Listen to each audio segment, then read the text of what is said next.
सिलसिला आलिया कादरिया के आदाब, मतलब ये हुआ कि सिलसिला कादरिया के जो आदाब है उस पर ज़रा सा तौर तरीका पर गौर किया जाए। पहला चीज़ सिलसिला कादरिया का है ज़ाहिरी शरीयत का एहतराम। मतलब जो अभी बोल रहे थे आप, बिल्कुल वही चीज़ कि ज़ाहिरी शरीयत का जहाँ तक मुमकिन हो, जितना मुमकिन हो एहतराम होना चाहिए। अगर मुमकिन हो तो नमाज पंजगाना का एहतराम कर लीजिए, मुमकिन हो तो जो आपके समाज में हो रहा है सारा चीज़ को कीजिए जो शरीयत के बिल्कुल मुआफ़क़त रखने वाली चीज़ें हो। शरीयत से कोई गुरेज नहीं, कोई झगड़ा नहीं, और किसी तरह का उसके खिलाफ वर्जी करने की कोशिश मत कीजिए, क्योंकि शरीयत क्या है, एक निज़ाम है, वो बिगड़ जाएगा तो गड़बड़ा जाइएगा, है ना। पहला चीज़ है सिलसिला कादरिया का आदाब में से कि शरीयत का एहतराम हो। दूसरा चीज़ है कलाम अल्लाह और सुन्नत रसूल पर अमल। अल्लाह का कलाम जो हम लोग सुनते हैं बयान में या कुरान शरीफ में हम लोग पढ़ते हैं, है ना, ठीक है। और सुन्नत रसूल जो हम लोग सुनते हैं कि भाई अल्लाह के रसूल ने ये काम किया था, अल्लाह के रसूल ने ये काम नहीं किया, तो उस पर भी अमल होना चाहिए। सुन्नत रसूल समझ रहे हैं ना? हाँ, मैंने अल्लाह के रसूल ने जिस काम को, हाँ, जिस काम को किया वो सुन्नत है।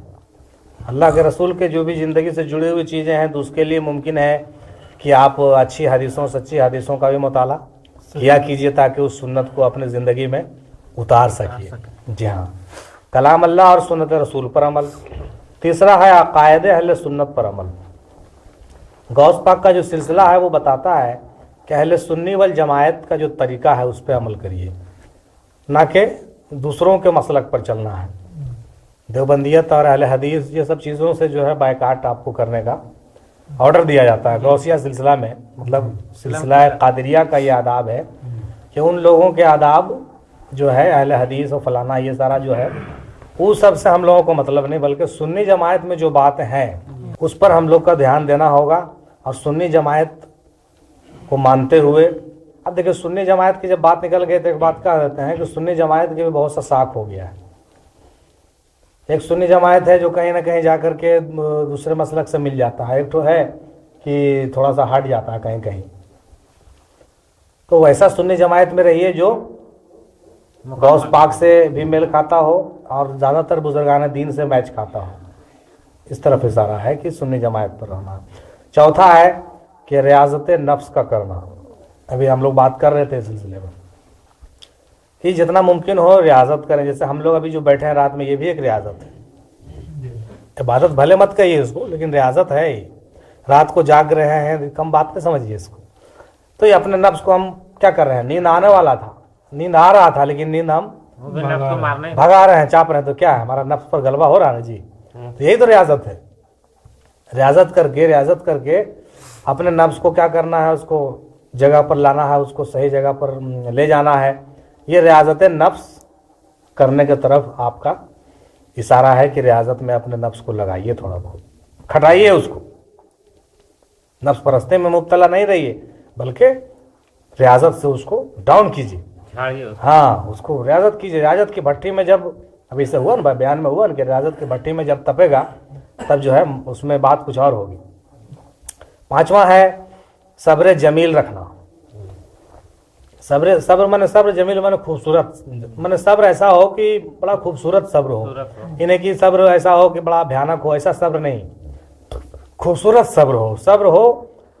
सब्र का मतलब कि साहब कोई चीज़ आपको नहीं मिली तो उसके लिए हल्ला गुल्ला हंगामा शिकवा गिला नहीं, बल्कि खामोशी से उसको बर्दाश्त कीजिए। इसको सब्र कहते हैं। जब हल्ला हंगामा करिए रहे तो फिर सब्र हुआ कहाँ, सब्र नहीं हुआ वो। तो सब्र जमील रखना है कादरिया सिलसिला में ज़रूरी।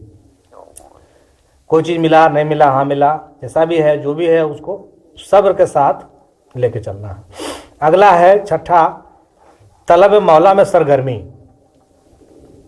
ये थोड़ा सा चढ़ा चीज़ है, मतलब इतना सब चीज़ तो हम लोग को लगा कि चलो भाई आसान है, लेकिन ये थोड़ा चढ़ा है। गौस पाक का कहना हुआ कि मौला के तलब में गर्म रहिए, सरगर्म रहिए, मतलब हाँ सर्चिंग करते रहिए।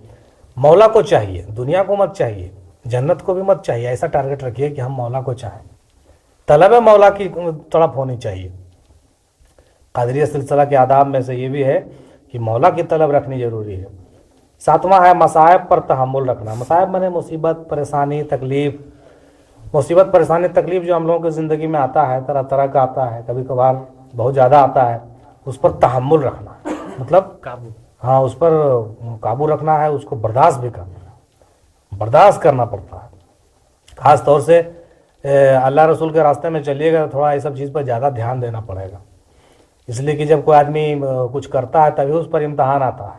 ऐसे कहा कोई इम्तहान आएगा, जो पढ़वन करेगा उसको कायल परीक्षा देना, जो पढ़ता है उसी को परीक्षा देना है साहब।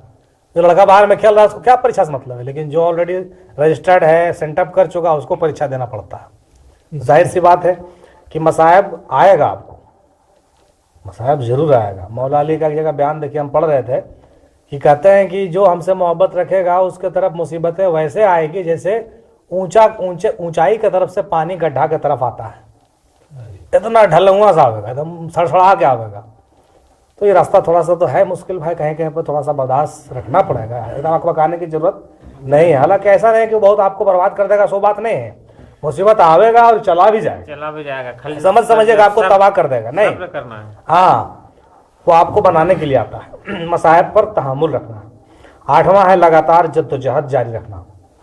जद्दोजहद मतलब ये हुआ कि जिस चीज़ अभी हम लोग चर्चा करेंगे इसके बाद, कि जो हम लोग कोशिश करेंगे तो किस लिए करेंगे, कुछ हमारा उद्देश्य होगा ना भाई, तभी ना कोशिश करेंगे। उद्देश्य नहीं रहेगा तो क्या कोशिश करेंगे, है हम लोगों का कुछ जो टारगेट होगा, जो उद्देश्य है, चाहे दीनी हो या दुनियावी हो या दूसरा हो, उसके लिए हम अपना जद्दोजहद जारी रखेंगे। उसके जद्दोजहद के लिए जो कुछ करना पड़ेगा करेंगे। और करने के लिए भी क्या है, अपना प्रायोरिटी सेट करना पड़ेगा, अपने तरजीहात को सेट करना पड़ेगा कि हमारे लिए क्या ज़रूरी है, तभी ना होगा ये बात। अगला है उलूम दीनी की प्यास कायम रखना।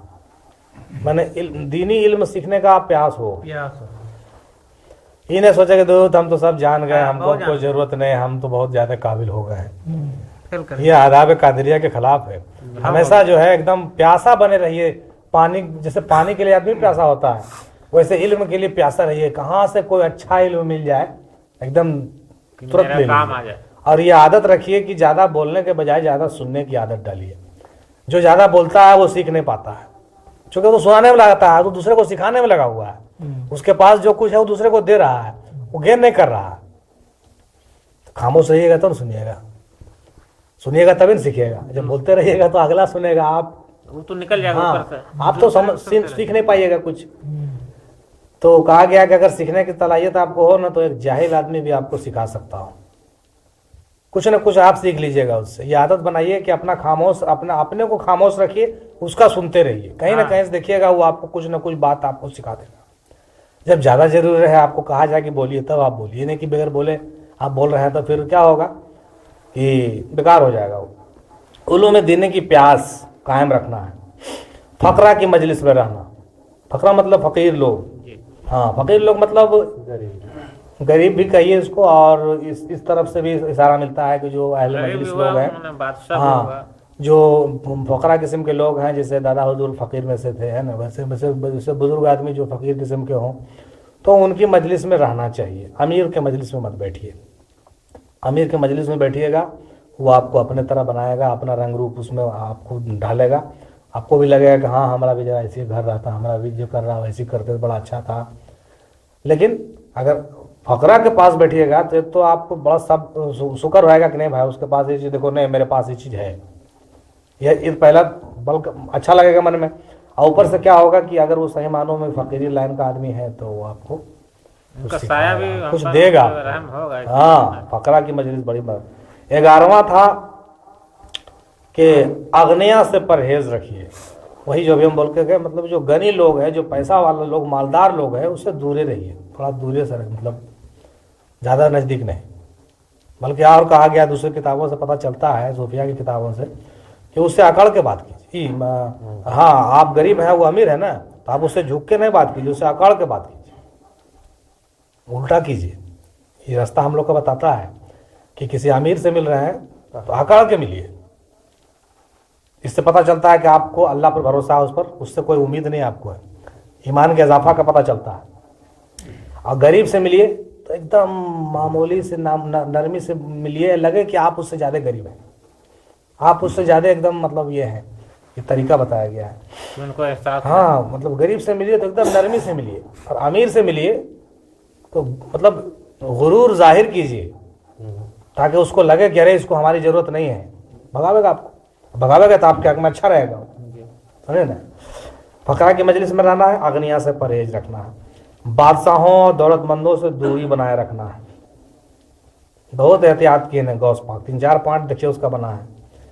बादशाहों से, अमीरों से एकदम जितना दूर भाग सकते हैं उतना दूर भागिए, जैसे सांप से भागते हैं वैसे भागिए, शौक आता है, समझ रहे हैं। अगला है अल्लाह से हर वक्त दुआ और इल्तिजा कीजिए। बहुत से लोग कहते हैं तो दुआ नहीं करना चाहिए, नहीं, दुआ करते रहिए, रोजाना कीजिए, हमेशा कीजिए, जब भी मौका मिले कीजिए। दुआ अपने आप में एक इबादत भी है, हर वक्त दुआ में शामिल रहिए। 5 वक्त हम लोग जो नमाज पढ़ते हैं तो 5 वक्त तो दुआ है, क्या है, और 5 वक्त दुआ पढ़ करना है। तो अगर 1 वक्त भी रोज कर लेते हैं तो कम मत समझिए, मगर किया कीजिए। अगला है शैतान के मकर से तौबा करना। शैतान का बहुत सा मकर आपको डालेगा, झमेला में डालेगा, आपको फंसावेगा, बहुत मकर है उसके पास, तो उससे तौबा करते रहिए। तौबा इस्तगफार का मशगला बना लीजिए रोजाना का, तो क्या है कि उससे आप बच सकते हैं। अल्लाह की रहमत से नाउमीद नहीं होना, अल्लाह की रहमत से नाउमीद नहीं होना है कि न अब एकदम मायूस हो गए, हमको कुछ नहीं होगा, ये बेकार बात है, कादरिया सिलसिला में है नहीं है ऐसा। अल्लाह की रहमत से बिल्कुल उम्मीदवार रहिए, आज नहीं तो कल रहमत होगा, और आप कहीं ना कहीं कामयाब कभी ना कभी होवे कीजिएगा, नहीं होइएगा सो बात नहीं है। दिल में हिज़्न और रिक्कत का रखना, दिल में हिज़्न और रिक्कत का रखना मतलब दिल में जो है एक तरह का गम भी हो, मलाल भी हो, और कैफियत अब कभी हो जाए रोने वाली कैफियत, तो उसको भी बचा कर रखिए, वो भी बड़ी बड़ी दौलत है, वो भी बहुत बड़ी दौलत है, ऐसा मत समझिए। अल्लाह के याद में अगर आप साल में 1 कतरा आंसू भी आँख से निकल गया आपका, तो उस सालों भर के इबादत पर भारी है। इसलिए दिल में हिज़्न और रिक्कत का रखना जरूरी है। बाद बुजुर्गान दिन ऐसे हुए हैं कि बात बात में रोते थे, बहुत से बुजुर्गान दिन ऐसे हुए हैं कि बात बात में रोना शुरू कर देते हैं। तो रोना कोई बेवकूफ़ी वाली अलामत नहीं है, रोना इस बात का अलामत है कि आपके दिल में ईमान और तकवा है, आप खौफ कर रहे हैं, डर रहे हैं अल्लाह से। और आज के डेट में कहते हैं अरे रोगले बड़ी बुड़बक है, जाहिल है, जी नहीं, हम लोग उसका परिभाषा बदल दी आज के ज़माने में, लेकिन पहले ज़माने में बात नहीं था। तो दिल में हिज़्न और रिक्कत रखना चाहिए, अच्छी बात है, दिल के नरमी होने का एक सबूत भी है। जुलानिया फिक्र का होना, मतलब आपके अंदर फिक्र होना चाहिए, बात एक सुनिए तो 10 तरह से उसको 10 एंगल से सोचिए। बयान खाली कर लेने से सुनने से नहीं होता, आप एक ही बात सुने हैं, उसको 10 एंगल से घुमा फिरा के देखिए, तो वो बात ज़्यादा समझ में आएगा। जुलानिया फिक्र रखिए, फिक्र को बहुत ज़्यादा बढ़ाइए, डेवलप कीजिए। अखुवत और मोहब्बत रखना, आपस में भाईचारगी, आपस में मोहब्बत जो हम लोग बनाते हैं, उसको हुक्म है कादिर सिलसिला में कि उसको रखना चाहिए। भाई में आपस में मेल होना चाहिए, कहीं पर आपका कोई भाई मिल गया, उससे आपका मोहब्बत इस बात की दलील है कि आपको पीर से मोहब्बत है। जब आपस में भाई से मोहब्बत नहीं है तो फिर इसका मतलब पीर से भी मोहब्बत नहीं है। अगर पीर से मोहब्बत होती तो भाई से भी मोहब्बत होता। इसलिए अखुवत और मोहब्बत जरूरी चीज़ है। मसाकीन पर रहम करना, गरीब मिस्कीन अगर आपसे मिलते हो, आपके पास आते हो, तो उसको झिड़कना नहीं बल्कि उस पर रहम से पेश आना है, उससे जो है बढ़िया से पेश आइए। उसको कादिरिया सिलसिला बताता है कि उसके साथ कोई ज़्यादा ये नहीं रखिए। जुद सखा का इख्तियार करना, बखील मत बनिए, सखावत कीजिए। सखावत मतलब क्या, खर्च करने वाले बनिए। पैसा बचा के कोई कहीं आजकल अमीर नहीं हुआ, पैसा बचा क्या अमीर होगा, कितना दिन बचाइएगा उसको, है कहा कि खर्च कीजिए पैसे को, सखावत दिखाइए, बचाइए। बचाने के फिर हम खाली मत रहिए, एकदम बुख्ल से परहेज करने का हुक्म। अगला पॉइंट है बुख्ल से परहेज। कहा कि बकील जन्नत में ऐसे दाखिल नहीं हो सकता जिस तरह से ऊँट जो है सुई के सुराख से पास नहीं हो सकता। सुई के सुराख से ऊँट जिस तरह से पास नहीं होगा, उसी तरह से वकील जन्नत के दरवाजे में पास। नहीं होगा। इससे पता चलता है कि खर्च करने वाला, अब इसका मतलब ही नहीं हुआ कि मतलब बेतरतीब खर्च कर दीजिए, वो भी नहीं होना चाहिए, फजूल खर्ची भी नहीं हो, अपने सारे जरूरियात को देखते समझते हुए, लेकिन जूद और सखा का इख्तियार सही जगह पर कीजिए। तमाम अमूर में म्याना रवि इख्तियार कीजिए। म्याना रवि क्या हुआ, मतलब ना ज़्यादा बहुत हो ना ज़्यादा बहुत कम हो, यानी कि पैसा उड़ाने लगे तो जाने का भाड़ा भी नहीं बचाइए, पैसा भी नहीं कीजिए, और इतना भी नहीं दीजिए कि 1 रुपया नहीं दीजिए, एकदम बीच का रास्ता, मतलब दीजिए भी और बचाइए भी, चलिए भी सब कुछ देखिए, सब कुछ करिए। ये सारा कुछ देखते हुए इसको कहा गया कि भाई अमूर तमाम अमूर में, खाली नहीं कि खाली हर काम में ना ज़्यादा हो ना ज़्यादा कम हो, बीच में रखिए, तदाल में रहिए। दोनों तरफ मध्यम मार्ग जो कहा गया है ना गौतम बुद्ध वाला रास्ता में, बिल्कुल हम लोग पर लागू होता है। मध्यम मार्ग, बीच में चलिए, एकदम नहीं यहाँ एक साइड वन साइडेड मत हो जाइए। उसके बाद है ख्वाहिशात से इज्तनाब करना, तो बताया गया है ख्वाहिशात, है ना। ख्वाहिशात में और ख्वाहिशात भी आया है, मतलब फास चीज़ों का, जिसको कहते हैं कि बिल्कुल बेतरतीब चीज़ जो है, बिल्कुल बेहया वाली बात जो है, बेहयाई वाली चीज़, लग़वी बात, हाँ फजूल बात, बकवास बात, हिंदी में कहें कि अश्लील बात, वो सब चीज़ों को मतलब हटाइए, उस सब चीज़ को एकदम दूर रखिए। वो सब कादरी सिलसिला वाले हम लोगों का चीज़ नहीं है। सब मोहब्बत और नफरत सिर्फ खुदा के वास्ते हो, कड़ा चीज़ है। किसी से मोहब्बत हो तो भी खुदा के लिए हो, और नफरत हो तो भी खुदा के लिए हो। अपने किसी मफाद के लिए ना तो किसी से मोहब्बत रखिए ना किसी से नफरत रखिए। तो थोड़ा टेढ़ा है, लेकिन ये भी हम लोगों का है हिस्सा। अगला है अमर बिल मारूफ और नही अनिल मुनकर पर अमल करना, मतलब नेक चीज़ों की तबलीग, नेक चीज़ें दूसरों को बताइए, और जो मनाही वाली चीज़ें हैं वो दूसरे को रोकिए। अगर कोई गलत कर रहा तो रोक दीजिए उसको, जो नहीं जान रहा उसको बता दीजिए, ये करने का हुक्म है।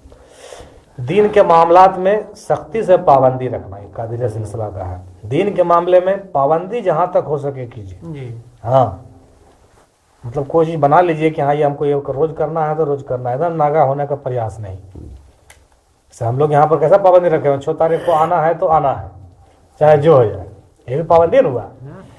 तो इसको हर जगह पर आप इसको अप्लाई कर सकते हैं, जहाँ पर आप मैनेज कर लीजिए, जहाँ पर आप इसको सेटिंग कर सकते हैं। दीनी मामलात में अपने आप को सख्त बनाइए, एकदम हार्ड, कोई राय दुआई नहीं। अगला है नज़ाई अमूर को छोड़ देना। जो नज़ाई अमूर है, मतलब जो शक सुबह में मज़ाही है, हाँ मज़ाही नहीं है, नज़ाइये था। हाँ, मतलब जो शक सुबह वाली चीज़ है, जो लगे कि हाँ ये सही है कि गलत है, तो ऐसा चीज़ से बच जाइए। पता नहीं चल रहा है कि सही है कि गलत है, तो उसमें पढ़ने नहीं, साइड हो जाए आदमी। तो ये हो गया। उसके बाद है तबीयत में खुश मजाकी रखना, इन्हें कि एकदम हर घड़ी सीरियस रहिए, सो बात नहीं, खुश मजाक रहिए। कादरी जो होता है ना वो खुश मजाक होता है, बहुत सीरियस नहीं होता, और हंसते रहिए, मुस्कुराते रहिए, एकदम हाँ एकदम हल्का फुल्का, एकदम मामूली बने रहिए। इन्हें कि एकदम हम जब चल रहे हैं तो मेरे साथ कोई सटेगा नहीं, हम जब बोल रहे हैं तो कोई बोलेगा नहीं, एकदम गलत बात है। ये कादिर सिलसिला का तरीका नहीं है। एकदम आम इंसान की तरह रहिए ना, एकदम हर आदमी से, छोटा हो बड़ा हो, जैसा भी आदमी हो, आपको कंफर्टेबल फील करे कि हाँ ये आदमी बिल्कुल कोई इसके अंदर ही नहीं है, ये बिल्कुल। तबीयत में खुश मजाकी रखिए। अहवाल और करामात को तर्क कर दीजिए। अगर आप किसी को दम कर दिए, फूंक दिए, फायदा हो गया, तो सबको मत कहले फिर ये कह देखें फूका लिए तो एकदम अगर तो बीमारियाँ भाग गई नहीं, हम देखें फूक दिए तो ऐसे हो गई, माने ये तो हो गया मामूली चीज़। बाद में भी आगे चल करके थोड़ा सा मेहनत कीजिएगा तो कुछ बात आप किसी को कह दीजिएगा तो हो जाएगा, मिसाल के तौर पर। तो उसको कहे नहीं फिर कि बाप रे देखिए हमरा नहीं करल के ना, देखिए की हाल हो ओकर, हम ऐसा फूक मार दिलिए ओकरा गुड़ गए। मतलब अगर कोई चीज़ हो भी जाता हो बाय द वे आपके पीर मुर्शिद के जरिए से, हो सकता है आपके पीर साहब के बारे में कोई खिलाफ बोला और आप अपने से देख लिए कि उसके साथ बुरा हो गया, तो नहीं कहने की ज़रूरत है। हम समझ लिए मन में बहुत है, मन में कह लिया। आप घर में अगर कहा जो वैसा आदमी है जो अकीदतमंद है अपनी बीवी से कह सकते हैं, लेकिन सबको कहे मत फिर देखिए हमारे पीर साहब कैसे बोल के ऐसे हो गए, कोई जरूरत नहीं है। क्या जरूरत है? मान लिया आपको गलत किया आपके साथ और इनके कर्म से उनके साथ कोई हो गया वैसा, तो उसको जाहिर मत कीजिए, आप समझिए कि हाँ हुआ है, बिल्कुल वो तो होना ही है। आप किसी गुलाम हैं तो अगर आपका कोई नुकसान करेगा तो उसको तो नुकसान होना ही होना है, लेकिन अगर हो जाए तो उसको कहे फिरने की जरूरत नहीं है। अहवाल करामात अगर होता हो तो उसको तर्क कर देना। अगला है हुक्म कज़ा पर सर तस्लीम खम करना, मतलब जो मुकद्दर में चीज़ लिखी हुई है उसको झेलना ही है। ज़्यादा ही फेरम नहीं रही, बहुत आदमी है फेरम रहता है कि नहीं एकदम मुकद्दर बदलवा छोड़ेंगे, हमको औलाद नहीं तो औलाद ले छोड़ेंगे। अरे ठीक है, मानते हैं पीर साहब की दुआ से हो सकता है औलाद हो जाए, लेकिन आप क्यों ज़्यादा जिद करते हैं? ज़्यादा जिद्दी मत बनिए। हो सकता है कि आपके दुआ करने से औलाद तो हो जाएगा मगर कोई दूसरा नुकसान हो जाता, ये भी तो हो सकता है। तो वैसा जिद्दी मत नहीं बनना चाहिए, छोड़ दीजिए मालिक पर, जो बेहतर करेगा अच्छा ही करे। कुछ तो बात होगा, जो कज़ा है, जो हुक्म कज़ा है आपके लिए होकर के आया है वो होने दीजिए, उसको तस्लीम खम रहिए। दुआ करना आपका काम है, कर दीजिए, लेकिन उसके बाद क्या होगा ये अपने ऊपर आप उसका ठेका नहीं ले लीजिए कि हम एकदम ऐसे कर छोड़ेंगे तो कहीं कहीं पर नुकसानदेह भी हो जाता है। अब जैसे मान लिया आपके पास कोई बहुत बड़ा प्रॉब्लम है, आप बार बार एक चीज़ को लेके आ रहे हैं, एकदम ये काम कर छोड़ेंगे, ये मिन्नत वो चीज़ ही करना, ही नियाज ही फाता, मतलब जो करना है तो कर देना है। लेकिन अब वो चीज़ अगर हो गया मिसाल के तौर पर, तो आपको लगा कि बड़ा फायदेमंद चीज़ हो गया, लेकिन उसके हो जाने से हो सकता है अगला चीज़ जो आपको बड़ा मिलने वाला था वो नहीं मिलेगा, खत्म हो गया ना, आप तो बीजे मार दिए। तो इस तरह का बहुत सा चीज़ होता है। ये हमने कहा था कि हर चीज़ पर लागू हो, लेकिन नहीं, कभी कभी ऐसा होता है कि हम लोग क्या करते हैं कि जिद्दी बन जाते हैं, नहीं होना चाहिए। इसलिए कादरी सिलसिला में सर तस्लीम का। अगला है मोहब्बत शेख में गर्क रहना। पीर की मोहब्बत में गर्क रहिए, डूबे हुए रहिए, डूबे, हाँ मस्त रहिए, हर घड़ी गर्क रहना है। अपनी तवज्जो शेख में लगाए रखना है, कहीं भी है हमेशा तो हाँ तवज्जो को शेख में लगाए रखना है। कॉन्टैक्ट तो आज के डेट में ठीक है, मोबाइल से हम लोग कॉन्टैक्ट में रहते हैं, लेकिन जिस वक्त मोबाइल नहीं था उस वक्त भी लोग कॉन्टैक्ट में रहते थे। कैसे रहते थे बताइए? मतलब तस्वुर में, हाँ तस्वुर में रहते थे हमेशा। जिस वक्त वो तस्वुर में ख्याल करते थे उस वक्त पीर की मौजूदगी होती थी और मदद भी होता था। तो ऐसा आज भी होगा, लेकिन आपका कनेक्शन अच्छा रहेगा तब न होगा ना। कनेक्शन अच्छा रखिए, अपनी तवज्जो को शेख में लगाना है।